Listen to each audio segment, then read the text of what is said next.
고린도후서는 바울의 눈물로 쓰여진 이 편지 글이라고 해도 이 과언이 아닙니다. 이 다른 편지들과는 달리 이 고린도후서에서만큼 이 바울의 개인의 깊은 감정을 표현하며 이 자신의 사도적인 삶과 메시지, 그리고 자신이 처한 고난 속에서도 함께 하시는 성령의 능력으로 인해 우리로 하여금 얼마나 큰 위로와 유익이 되는지를 우리에게 잘 보여주고 있기 때문이죠. 특히 자신이 겪는 고난과 환난은 이 하나님께서 자신을 통해 영광 받으시기 원하시는 수단으로 사용하게 계심에 오히려 바울은 찬송을 올려드리고 있기 때문입니다. 이 고린도후서는 고린도전서를 쓴 지 약 1년 후 이 마게도냐에서 쓰여진 서신입니다. 고린도후서의 핵심적 주제는요, 이 바울의 사도적 삶과 사역, 이 메시지 속에 나타난 고난과 성령의 능력 사이의 관계를 말하고 있습니다. 바울은 계속하여 자신의 사도성을 변호하고 고린도 교회와의 불편한 관계를 회복하고자 하는 장면이 1장에서부터 7장에까지 이어지고 있습니다. 또한 가난한 예루살렘 교회를 돕기 위해 이 헌금을 거두려고 하지만 유독 고린도 교회만이 이 일에 참여하지 못하고 있음을 그들을 또한 독려함으로 그 모습이 바로 8장과 9장에서 이어지고 있습니다. 마지막으로 자신을 비판하는 자들에 향하여 이 10장에서 바울의 개인의 사심에 의해 예루살렘 교회를 돕기 위하여 그들로 하여금 헌금하게 만든 것은 아니냐라는 그러한 의심 속에서 예루살렘 교회를 돕기 위해 정말 자신이 하나님 앞에 어떠한 삶으로 나아가는지에 대해 그 동기와 그 의문에 대해서 제기하면서 그 반대자들에게 현혹되지 말고 그 말에 설득당한 고린도 교회 성도들을 향해 의구심을 풀어주고 있습니다. 자신의 사도권을 변호하는 모습이 또한 13장에서까지 이루어지고 있죠.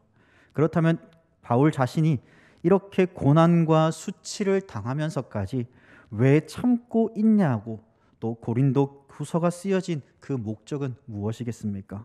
바로 바울은 고난과 수치를 당하면서까지 참고 인내하시는 것은 바로 사도로서의 고난이 바로 하나님 자신의 영광임을 드러내기 위해 사용하는 수단임을 그는 고백하고 있기 때문입니다. 자세한 설명은 오늘 본문 말씀을 통해 전하도록 하겠습니다. 그럼 이 고린도 후서가 쓰여진 목적은 이 서론 부분에서도 말씀드렸듯이 교회의 신실한 다수와 이 순수성을 강화하기 위하여 쓰여진 것이죠. 이는 주로 1장에서부터 7장까지의 내용입니다. 두 번째 의도는 8장과 9장을 통해 그들이 회개의 표현으로서 이 헌금을 끝내기를 바라는 것이죠.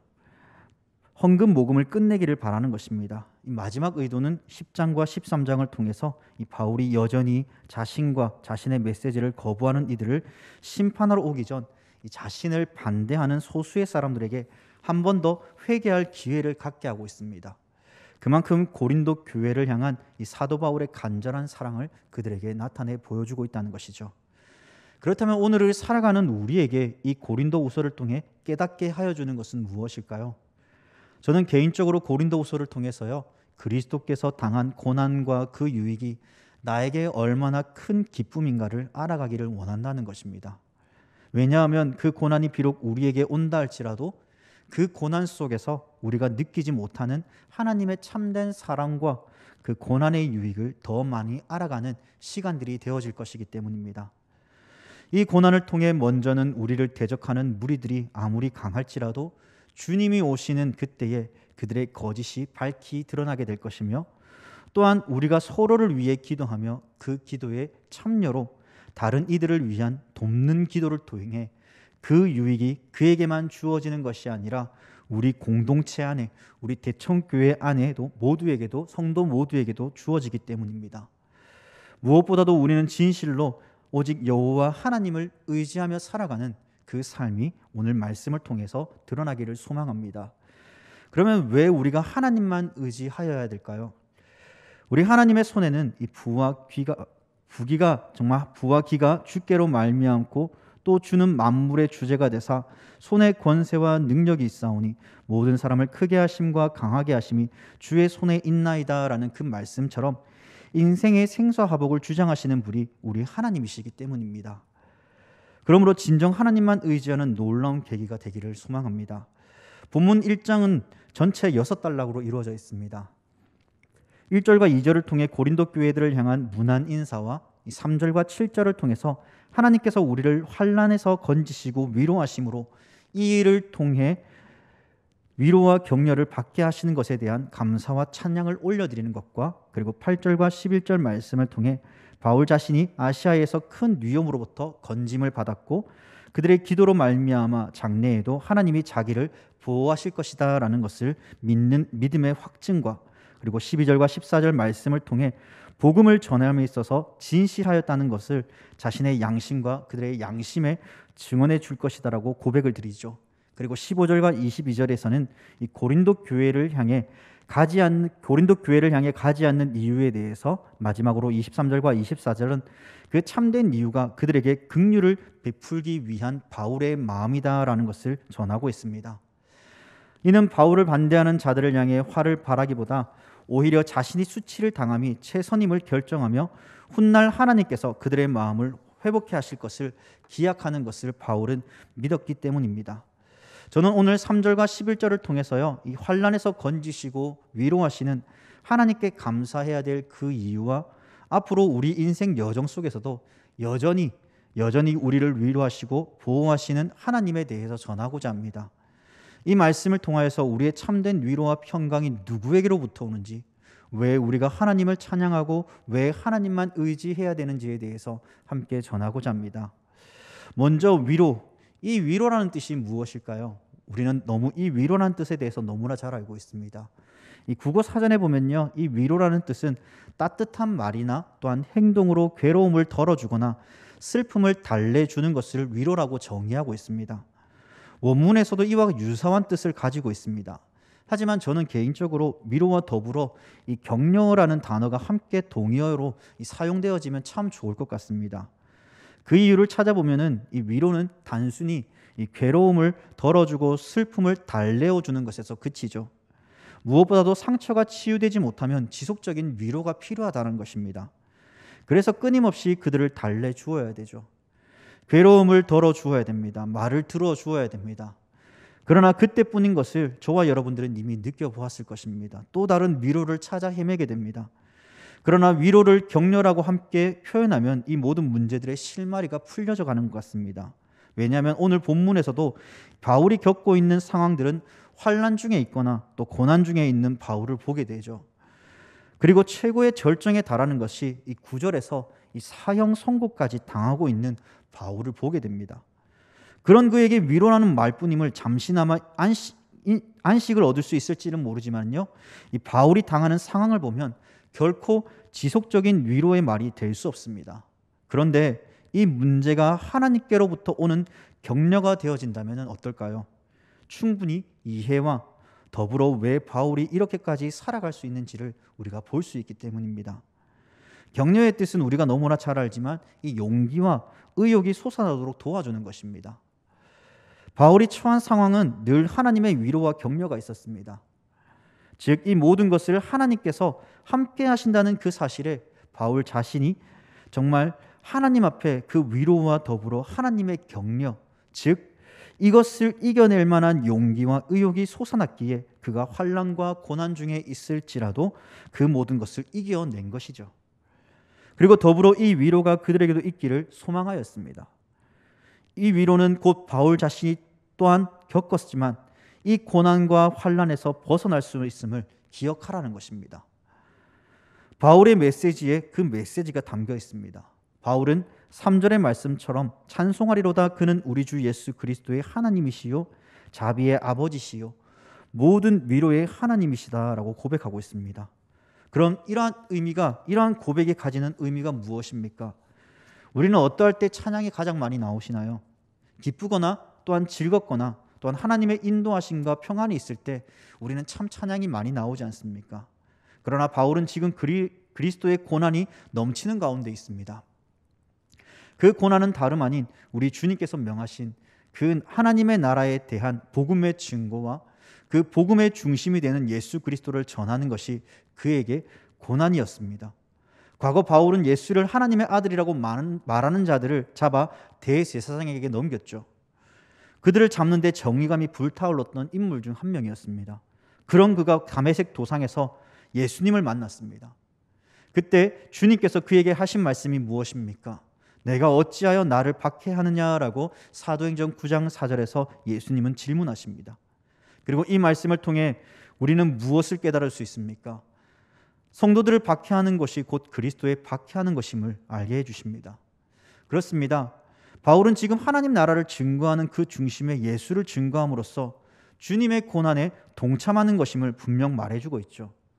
그 가운데 바울은 예수 그리스도의 죽으심과 부활하심, 다시 오실 예수님을 많은 사람들에게 오히려 증거함에도 불구하고 박해를 받고 있습니다. 고난을 받고 있습니다.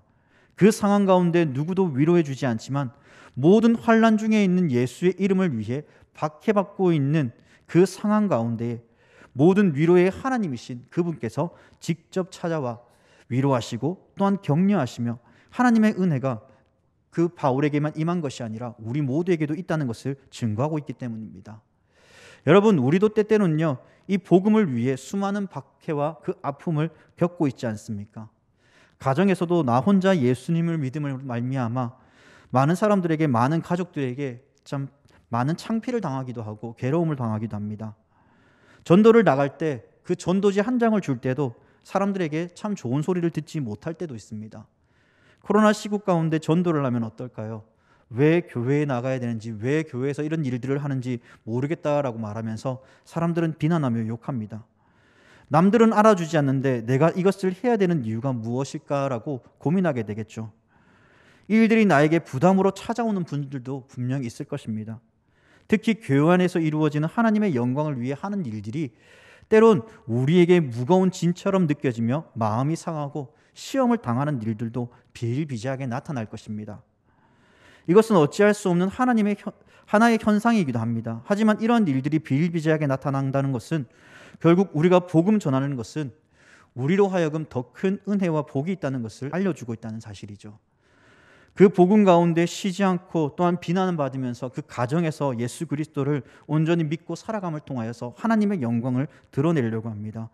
하나님의 그 구원의 복음을 전함을 통하여서 믿지 않는 자들이 함께 구원의 은혜를 누리며 하나님의 복되신 은혜와 그 사랑 안에 거하기를 소망하는 것이죠. 이러한 것들이 왜 우리에게 은혜입니까? 우리가 하나님의 그 구원의 은혜를 우리는 받았기 때문입니다. 그 기쁨을 우리가 알기 때문에 때론 이러한 고통과 그 고난 속에서도 우리는 이 복음을 쉬지 않고 전하는 것이죠. 그렇다면 저와 여러분들이 정말 이 복음 앞에 어떠한 삶을 살아가고 있느냐라고 물었을 때에 저와 여러분들은 무엇이라고 대답하시겠습니까? 사도 바울은 수많은 위기와 고난과 그 환난에 처한 일들이 비일비재했죠. 하나님께서 자신에게 베풀어 주신 은혜를 생각하면 가만히 앉아 있을 수 없는 그 사랑과 그 헌신을 그 위에서 자신의 생명을 조금도 아끼지 아니했습니다. 복음을 위해 사명을 감당하며 나아갔습니다. 그리고 그가 죽음을 맞이하는 그 순간에까지 하나님의 위로와 평안을 놓지 않았죠. 그렇습니다. 우리 또한 이 구원의 은혜를 아는 자들로서 이 복음을 위해 또 하나님의 영광을 위해 결코 나의 일을 생각하는 것이 아니라 때론 손해보는 것 같고 왜 나만이라는 생각을 버려야 됩니다. 다시금 하나님께 나아갈 수 있는 시간들이 되어야 되는 것이죠. 다시 말해 우리는 이 받은 구원의 은혜를 나 혼자만 즐거워하며 기뻐하는 것이 아니라 많은 사람들과 함께 누리며 하나님을 위하여 살아가야 되는 것입니다. 저는 여러분들에게 간절히 부탁드립니다. 바울이 당하였던 그 고난 속에서도 그가 기뻐하며 즐거워할 수 있었던 것은 내세에 다가올, 다시 말해 앞으로 우리에게 다가올 그 장차 그 고난과 비교할 수 없는 크나큰 영광이 기다리고 있었기 때문입니다. 그 영광을 바라보며 살아갈 수 있기를 바랍니다. 두 번째로, 고난과 환난 중에 받는 위로의 유익은 다른 사람들의 상처를 감싸 안아주게 만들기 때문입니다. 우리는 하나님의 섭리에 대해서 너무나 잘 압니다. 하나님의 섭리는 모든 인생뿐 아니라 전 우주에 걸쳐 하나님의 손길과 하나님의 계획하심이 펼쳐져 있습니다. 때로는 우리는 인생을 살다 보면 남들이 겪지 못했던 큰 아픔과 상처 그리고 고난을 겪게 됩니다. 그런데 우리는 이 크나큰 아픔과 상처와 고난은 우리로 절망에 빠져들게 만드는 그러한 환경 속에 우리가 놓일 때도 있습니다. 하지만 시간이 지난 후에 하나님의 그 섭리하심을 느끼는 날이 오게 되죠. 그때마다 우리는 어떠한 생각을 합니까? 하나님께서 이때를 위해서 나를 그렇게 힘들게 하였구나. 이때를 위해서 하나님께서는 나에게 크나큰 아픔을 주셨구나라고 생각하면서 그제서야 하나님의 섭리하심을 깨닫고 하나님의 그 뜻을 우리는 발견하며 하나님을 찬양하며 하나님께 감사하게 됩니다. 우리의 인생은 하나도 적당히 지어진 것이 없습니다. 시간의 개념 또한 마찬가지이죠. 인생의 하나하나까지도 하나님의 섭리 안에 있습니다. 때론 누군가의 죽음을 통해서, 때론 자신의 문제들을 통해 어려운 일들이 생겨나거나 아픔을 겪게 하십니다. 그런데 그 상황 안에서 당연 우리는 이러한 감정에 의해 하나님을 원망할 때도 있을 것입니다. 그런데 어느 순간 나와 같은 상황을 겪는 사람을 우리는 만나게 될 것입니다. 그리고 그에게 가서 그동안 자신이 어떻게 이러한 일들을 이겨냈는지, 어떻게 그러한 아픔들을 참고 살아왔는지, 그리고 이 아픔 속에서 당신을 만나게 함을 통하여서 함께 나눌 수 있어서 너무나 기쁘다라는 그러한 이야기들을 우리는 하게 될 날이 찾아올 것입니다. 그렇다면 우리는 한번 생각해 보아야 됩니다. 이러한 고난을 나에게 먼저 주심은 우리로 먼저 경험하게 하시고 위로케 하심을 통해 그 위로가 단순한 말로써 끝나는 것이 아니라 좀 더 실제적이고 경험적인 상황들을 토대로 듣는 이들로 하여금 더 많은 생각을 가지게끔 만든다는 사실을 말이죠. 오늘 본문에서 바울 또한 마찬가지였습니다. 그가 겪는 고난과 환난은 감히 고린도 교회 성도들이 생각지도 못할 정도로 엄청난 아픔과 수고를 겪었다는 것이죠. 바울 또한 예수를 쫓던 자들을 향해 돌을 던지며 그들을 잡기 위해 앞장섰던 자였지만, 율법에 능통한 자였고 최고의 학자였지만, 그런 그가 예수님을 경험함을 통해 그 받는 고난의 유익을 알았습니다. 그리고 그 고난의 유익을 당시 시대뿐만 아니라 오늘을 살아가는 저와 여러분들에게까지 그 고난의 유익을 알려주고 있지 않습니까? 6절 말씀에 우리가 환난 당하는 것도 너희가 위로와 구원을 받게 하려는 것이다 라고 말합니다. 우리가 위로를 받는 것도 너희가 위로를 받게 하려는 것이니 이 위로가 너희 속에 역사하여 우리가 받는 것 같은 고난을 너희도 견디게 하느니라 라고 이야기합니다. 그렇다면 이러한 고난의 유익이 무엇일까요? 크게는 먼저 우리 주님께서 십자가를 지심으로 죄의 형벌을 받아야 될 우리를 대신하여 고난을 당하셨죠. 그 고난은 사람들로부터의 비난과 손가락질, 침뱉음과 채찍질에 맞으실 때 자신의 살점이 찢겨나가는 그 고통과 더불어 마지막엔 십자가에 달려 죽으심으로 그 고난을 완수하셨습니다. 무엇보다 우리 주님은 하나님과 잃었던 우리의 관계를 회복해 하심으로 그 믿는 자녀들에게 구원의 은혜를 허락해 하셨습니다. 그 고난의 유익을 우리 주님께서 먼저 지심으로 그 은혜를 우리에게 경험하게 하셨고 그 고난의 유익을 알게 하셨습니다. 여러분, 이 고난의 유익이 얼마나 큰지 느껴지십니까? 때로는 우리에게 슬픔으로 다가올 수도 있으나 그 뒤에 있을 참된 구원의 은혜를 깨달을 수 있는 믿음의 자녀들이 되어야 됩니다. 먼저 받은 이 구원의 기쁨과 그 고난의 아픔들을 또한 위로받지 못하는 자들에게 찾아가 함께 나누며 다시금 주님의 품으로 돌아올 수 있도록 함께 이끌며 공동체 안에서 아름다운 성도의 교제를 이루어 가야 되는 것이죠. 또한 이 구원의 은혜는요, 여기서 끝나는 것이 아닙니다. 우리로 하여금 부활의 은혜를 허락해 주시는 하나님의 세밀하고도 놀라운 은혜가 숨겨져 있습니다. 세밀하고도 놀라운 은혜는 바로 죽은 자를 다시 살리시는 하나님이십니다. 우리의 육체는 이 땅에 태어나는 순간부터 이미 육신은 썩어 없어질 준비를 가집니다. 우리가 나이가 들면 들수록 우리의 육신은 노쇠해져 갑니다. 모세의 말처럼 우리의 연수가 70이요 강건하면 80이라도 그 연수의 자랑은 수고와 슬픔이요 신속히 가니 우리가 날아가니다라는 말씀처럼 이 땅에서 살아가는 우리의 육신은 영원하지 않습니다. 모든 육체가 다 함께 죽으며 사람은 흙으로 돌아가리라는 욥의 말처럼 우리의 육신은 사라집니다. 그러나 우리는 소망합니다. 무엇을 소망합니까? 바로 죽은 자를 다시 살리시는 하나님을 기대합니다. 우리는 죽어 없어질 소망을 기대하는 것이 아니라 우리 하나님 아버지의 권능으로 우리의 육신을 회복해 하시며 소생케 하시고 부활케 하실 그 하나님을 의지하며 하나님의 나라를 소망하며 살아가는 자녀들입니다. 로마서 8장 18절에 우리의 참된 소망의 말씀이 있지 않습니까? 생각한데 현재의 고난은 장차 우리에게 나타난 영광과 좋게 비교할 수 없도다. 이러한 산 소망의 은혜를 소망하며 나아갑시다. 그렇기에 이 땅의 고난과 환난을 슬퍼하기보다 또 사람들에게 관계에서 상처받기보다 참된 위로와 영원한 소망이 되시는 하나님을 온전히 의지하며 바라볼 수 있기를 바랍니다. 하나님의 참된 평안과 그 위로 속에서 여러분들이 하나님의 그 놀라운 은혜와 사랑에 감격해하며 살아가기를 바랍니다. 마지막으로 우리는 함께 힘을 합쳐 기도해야 될 것을 말합니다. 11절 말씀에 너희도 우리를 위하여 간구함으로 도우라. 이는 우리가 많은 사람의 기도로 얻은 은사로 말미암아 많은 사람이 우리를 위하여 감사하게 하려 함이다라고 말씀합니다. 바울은 기도가 주는 유익이 얼마나 큰지에 대해 확고한 믿음을 드러내고 있죠. 무엇보다 바울은 고린도 교인들이 자신을 위하여 간구함에 대해 감사라고 증거합니다. 특별히 여기서 은사는 10절에서 나타난 큰 사망에서 건진 것에 대한 은사입니다. 바로 성도들의 기도가 자신들을 살렸음을 증거하시는 것이야말로 그 기도가 주는 은사가 얼마나 큰가를 바라보라는 것이죠. 기도는 하나님의 이끄심과 인도하심이 숨어 있습니다. 기도는 불가능을 가능케 합니다. 그 하나님의 역사가 있습니다. 고린도 교회 성도들의 기도가 바울과 디모데를 큰 사망에서 건지게 하였고, 그리고 이렇게 확증합니다. 하나님을 보라. 그 하나님께서 우리를 사망에서 건지셨으니 이와 같이 동일한 은사가 너희에게 있을 것이니 함께 기도하라. 너희들의 기도가 우리를 살리지 아니하였느냐. 그러므로 너희도 기도함으로 이러한 은사를 베푸실 하나님께 감사하라고 말이죠. 우리 앞에 어려운 문제에 직면해 있을 때가 있습니다. 영원히 풀리지 않을 것 같은 문제가 우리에게 속속히 다가오며 우리 앞을 가로막을 때도 있을 것입니다. 그러나 그때마다 우리는 기억해야 됩니다. 큰 사망에서조차 그들을 건지시고 또한 우리의 기도를 들어 응답하시는 그 하나님을 의지해야 될 것을 말이죠.